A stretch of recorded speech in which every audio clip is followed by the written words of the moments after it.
Good morning, folks. Welcome to part 2 of how to get an academic job. How not to end up like this guy. Here's outline of the topics we're going to cover over the next 5 videos. Uploaded video 1 the other day. Just to recap what we've been over already. First, the main thing in the main game is publications. Not necessarily a massive amount of publications, but over time a demonstration that you can consistently and reliably get publications. High quality if possible.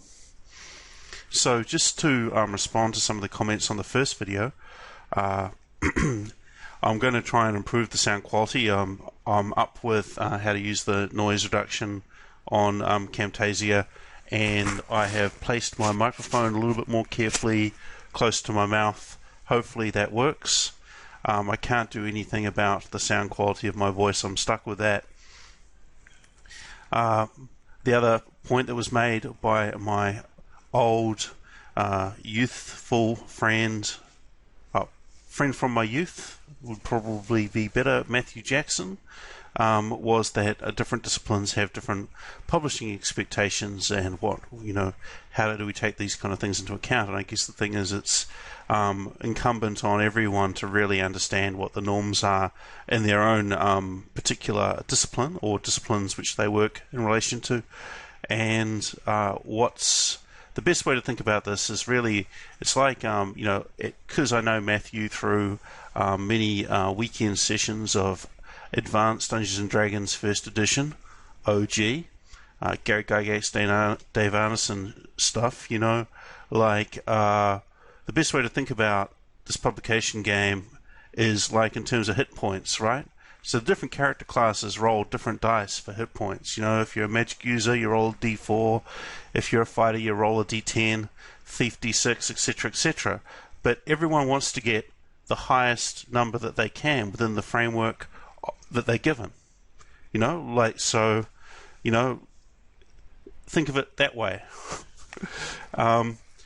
My colleague Caleb from University of New South Wales also pointed out that not all job quests have so many setbacks and take so long, and that's true, and I really hope that everyone has a much more simple experience than I do, especially that if they can use this material to make it simpler for themselves, that would be great, and really why I'm doing this. And then my friend Kathleen from Tasmania, she's not from Tasmania, that's a very, very horrible slight, but she lives in Tasmania, asked me why the hell don't I know anything about baseball. It's just one of those things. I never really just got into it, let's say. I don't even think Americans are that into it. I've only ever been to one baseball game, and it was at a job interview. I was taken to a baseball game as part of the job interview, and I fucked up the opportunity that I had there to impress the people that were taking me to the baseball game by kind of like asking where the beer and hot dogs were, and then kind of sulking because there weren't any beer and hot dogs. I mean, that's what baseball's about, right? So yeah, Moneyball. Just remember that. Think to yourself, Moneyball. Okay, so this is what I'm going to go through today. How to look for an academic job and some of the questions you might want to think about. Each one of these is basically a slide where I'm going to just drop some thoughts. The most important thing is the last part, is how to be ready when the time comes. But we'll get to that shortly. So the first thing is look, a lot of people who want to become academic labor in terms of teaching and research, etc., they don't take the time to try to understand how their industry operates, how it's funded, etc., etc. They just concentrate on their coalface kind of task without kind of understanding its role in the big picture. and understanding what pressures are on the industry and what the industry's moving towards in terms of like how it's understanding itself and its trends and its future, and how you're situated in that. So that's a really, really crucial thing. Understanding how universities work as a business, understanding how they're funded, how it's distributed within universities, in what ways are they audited, what ways are they held responsible for what they do, how they're measured, what kind of measuring systems are used to measure their outputs and successfulness in their performance, and what kind of developments are going on in the education industry. Now, this all sounds like pretty arcane, but it's not.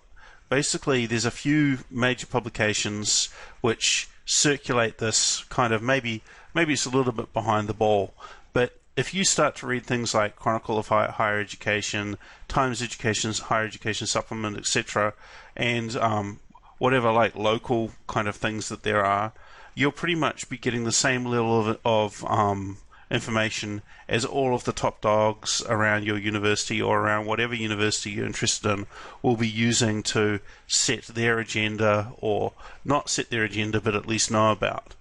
So all of this information's pretty much discussed publicly, while the specifics of who's a donor at your university or whatever might be private, but I mean like just the general kind of things, the general issues they're just out there. So take the time to, like, probably your university library or a library that you belong to will subscribe to these things, or like often you can read a few articles online. Not necessarily maybe to read it in great detail, but it's necessary to kind of like see what the kind of trends are. Like, like if Chronicle of Higher Education is kind of like getting excited about MOOCs in 2010, then by 2013 all Australian universities will be starting MOOCs. You know what I mean? Like, they're kind of behind the ball, so you got plenty of space to catch up and be on the same page as them, at least when they start to talk about what they consider to be new and fancy stuff that's supposed to be impressive. Okay, so also like kind of try to know the job market a little bit. Now, I mean, that's way easier in a place like Australia because there's only 42 universities or whatever degree-granting institutions. How do you? So the question is like, how do you find out about jobs?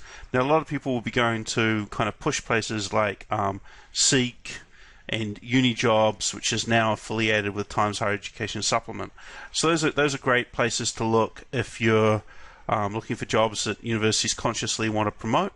But it's probably a really good idea to have like a monthly or even fortnightly examination of individual universities' websites to see if they're promoting a job kind of clandestinely, in the sense that not all jobs get promoted with a lot of fanfare.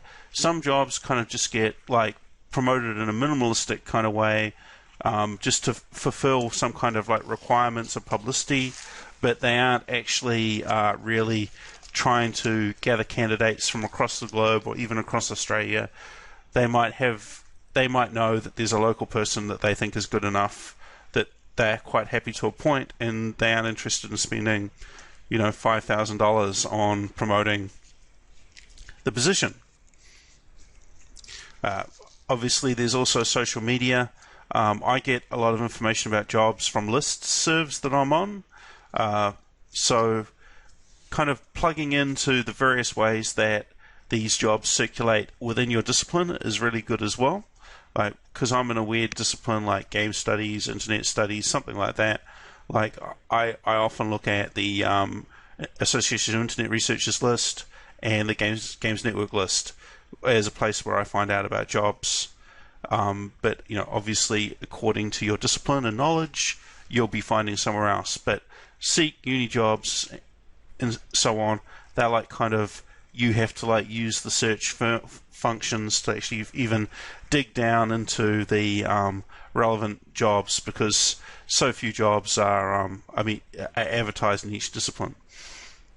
The other way to find out about jobs is to also just talk to people in your field, because the things move so slowly at universities. Often, people will know that they're going to advertise a job up to a year beforehand, before the job gets officially advertised, because they have to go and beg some kind of dean for funding, who then begrudgingly gives it to them, but then tells them that they can't make the appointment till the end of next year, etc., etc. So the more people you know in your field, the more of a picture that you'll get of what's coming up. Okay, so the other question is, like, there's a whole bunch of universities out there, and how do you decide if those universities are right for you or not right for you or whatever, or do you just not care and you just want any university? I mean, I'm like thinking about universities a bunch of different ways. Like, there's kind of like sweet urban universities where you just jump off a train station right in the middle of town and you're there, like RMIT, University of Technology in Sydney, that kind of styles. Or even like a little bit further away, like University of Melbourne. Then there's like your suburban universities, which are out in the burbs somewhere, bit of a hike, kind of boring out there, etc. Maybe not that many people actually come into work every day. They work from home, etc. And then you got the rural campuses. And when I say rural, I mean, they are in small towns, satellite towns, etc. Each one of these kind of like has a particular experience. I've worked in all of those kind of settings, and they each have their different kind of concerns and problems. But obviously, Australia being what it is, if you want to own a house, like living in a small town can actually make that a possibility on a university salary. So, I mean, the other thing is that some institutions are multi-campus, and so if you work for them, you can end up driving around a little bit, because on day X you're teaching in place Y, and on day A you're teaching in place B, kind of thing. So, you end up spending a little bit of time traveling, which makes teaching a pain in the ass in terms of time that it takes up. Then there are things like G8. So G8 is kind of like, elite universities. So they have mainly various attitude issues, but also perhaps more facilities for research in some cases. And then there's the newer universities, which have grown out of TAFEs in the last 2 decades. They also have some strange concerns. Often there'll be a lot of former TAFE staff working with you who aren't exactly research active. Nothing against them, but it's just kind of like a really kind of interesting environment to be in. Interesting, as in, may it's a curse to live in interesting times kind of styles. So the other thing I've got there is, like, you can look at, is the ERA rankings of the universities. The ERA is kind of a way which different disciplines are ranked in Australia from a scale from 1 to 5. It drills down pretty extensively into different subdisciplines as well. 3 is like nationally good, 4 is internationally known, 5 is internationally renowned. 2 and 1, less said about them the better, if you know what I mean. So, you can look at how your particular discipline is ranked at different universities and think about what it would be like to live or work in those environments. So, like, if it's a 5, there might be a lot of pressure to keep the 5. If it's a 4, there might be a lot of pressure to get it up to a 5, but because it would be so cool to get it up to a 5, you might be given resources to help you get it up to a 5, etc. But like, if it's a 1 or a 2, maybe it's just like, yeah, we're just going to teach these students and go home. Like, I'm not saying that those numbers indicate anything in particular. It's just about like trying to think about what those kind of numbers could mean. So, are some universities better than others for you? like I've talked about this kind of whole quantification, metrics, blah, blah, blah. Universities are super caught up in that. There's so many different like ways of ranking universities, and like there's three major ways and all of these other ways which are like whatevers. So universities are constantly producing data about themselves and data about themselves in relation to other universities. Now, in my experience, there's not much difference from working at a great university or a university that has a very high ranking or a university that's got like no ranking at all because it's so insignificant. What shapes your work is more likely to do with local factors around workload, etc., which you can't really know until you've had the interview and you've met the people and you've talked to them. So, unless working, in a superficially prestigious environment, like because people have heard of the name of your university, super important for you. Actually, less well-known international universities will still provide you with the kind of facilities that you need to do your job. So, one of the questions that people ask themselves when they're kind of first starting to look for a job, and indeed like maybe for years afterwards, is like, can I tell if this job is a good job or a bad job? And also, can I apply for this job? So like you're looking at the position description, you're looking at the job description, it's like, can I actually apply for this job? So, like, is it an entry-level position? So in Australia, like, an entry-level position will be paid at level A or level B, and that will be in the GUMP, in there somewhere. You'll be able to read it. Like, and also, like, the salary will also, if they haven't actually mentioned that, you'll be able to see that the salary is somewhere between, like, $80,000 and $110,000 a year. That's, like, about a level B. So that's an entry-level position for someone with a PhD, etc. Right? So you're allowed to apply for that job. You're not wrong. It's just you might not get it, if you know what I mean, because a lot of other people will be applying for it too. So, which I'll get into shortly. But you can definitely apply for it, and you aren't making a fool of yourself. They aren't like laughing at the fact that this upstart is dared to apply for this job that they're not even qualified for. You are. You're allowed to, if you've got a PhD, apply for a level B job, and if you don't have a PhD, you're allowed to apply for a level A job. You can also apply for it if you've got a PhD, and if your PhD is like kind of you're settled on a date when you're going to submit it, I'd still go for applying for a level B anyway. But I'm crazy, and you may have noticed that I don't get a lot of interviews when I was before I actually submitted my PhD. So it does have a major factor. Like, actually submitting your PhD is a bit of a game changer. So, like, then there's the whole good job, bad job issue. How can you tell? Now, what I'd be looking at is a kind of very firm statement of what the job is.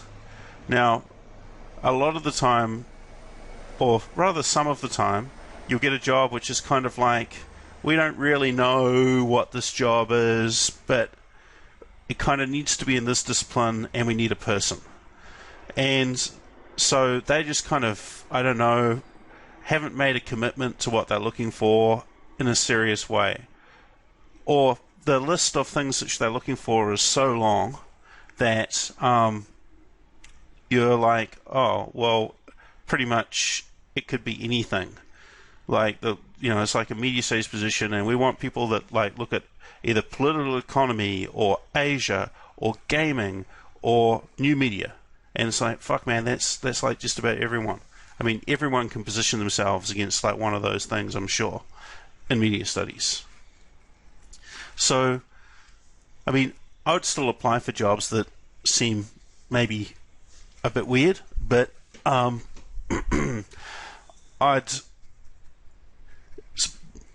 jobs which have a clearer idea about what they want are much easier to write applications for, because you're not kind of just like, okay, guessing. Now, why would you apply for jobs? I mean, you're not going to get a job, right? I mean, you haven't even finished your PhD, or you just finished your PhD. You've only got X publications. You know you're not ready for it yet. Everyone's advised you to wait until your book comes out, or something along those lines.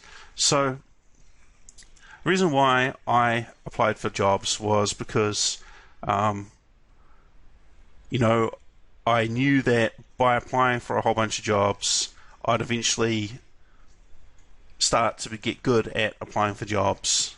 And if I got good at applying for jobs, I might be able to get an interview, and I'd be able to practice interviewing, and I might even get an offer one day. And when I say the sense of this, right, like, if you're a PhD student, you know, you've wasted like a lot of your potential job options on sort of like studying something arcane for 5 years or something like that. And certainly you probably haven't had any major job interviews for a long time. And I'm potentially thinking that a lot of people who are finishing up their PhD and thinking about getting an academic job or wishing that they could get one, maybe haven't even had a proper job interview before. Now, I certainly had not. I mean, I'd had job interviews for like jobs at the music store, for, you know, like just different kind of dumb jobs that you do to get money kind of thing, where it's basically they're just trying to figure out if you can read and whether you steal stuff. But for something that is at high stakes as this, you know, you don't have much experience, and like you're kind of wondering like, what the hell are they going to ask, and is it going to be like collegial? Is it going to be like real severe? What's it going to be like? What's the experience like? So, I mean, I got that under my belt, and pretty quickly, and that was good from my perspective. And also, like, by slowly applying for jobs and kind of seeing what jobs require in their selection criteria, that you start to get an idea about, first, how to write your application well, but second, what are your areas of strengths and weaknesses in general in relation to the market, and what areas do you need to work on specifically to look better in the job market. So, you know, over a couple of years, maybe a really good letter, a really good cover letter, really good selection criteria answers, and a really nice CV will emerge. And by producing these documents, right, it's very hard to motivate yourself to produce these documents. You actually have documents, so you can start to give them to honored, trusted, respected, experienced colleagues to give you feedback on. They'll have their own things to say and their own axes to grind about these kind of things, but you know, I urge you to create these documents, because without these documents, you've got kind of nothing to work with in your strategic plan of getting a job. And having these documents in the first place helps you to actually create a plan where you see, this is my weakness, this is what I need to do, this is what I need to elaborate on over the next little while. If I'm going to do something in the next 6 months, it has to be in this area, because that's what I've got my problem with. So, when you're applying for a job, and applying for a job takes, the first time you do it, putting the material together to apply for a job takes a real long time. Like, I'd say it's like 2 or 3 days, 9 to 5, stopping for lunch kind of styles, maybe even longer. You got to have a cover letter together. You got to have your responses to the selection criteria. You got to have a well organized CV. In addition, universities love to torture people by making them do weird stuff as well. Like, so there might be miscellaneous forms you have to fill out.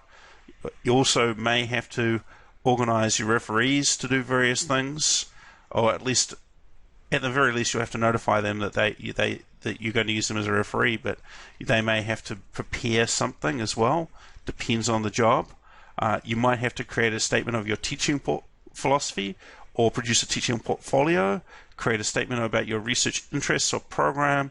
You may even have to have copies of your terminal degrees that you send actually in the job application. So you're going down to the chemist and getting them to sign that they've witnessed a copy of your PhD on the photocopy kind of styles. Fun times. So that's the kind of gear you're going to have to get together. And like this kind of possibly list, I keep adding to it all the time as more and more odd requirements come up. Like you also get the one where it's like, please include 2 of your publications for us to read as well. So when you got that one, it's cool because that they're super serious about you and what you're into, because they want to read what you've written. But it's also like, hey, if you don't have 2, whew.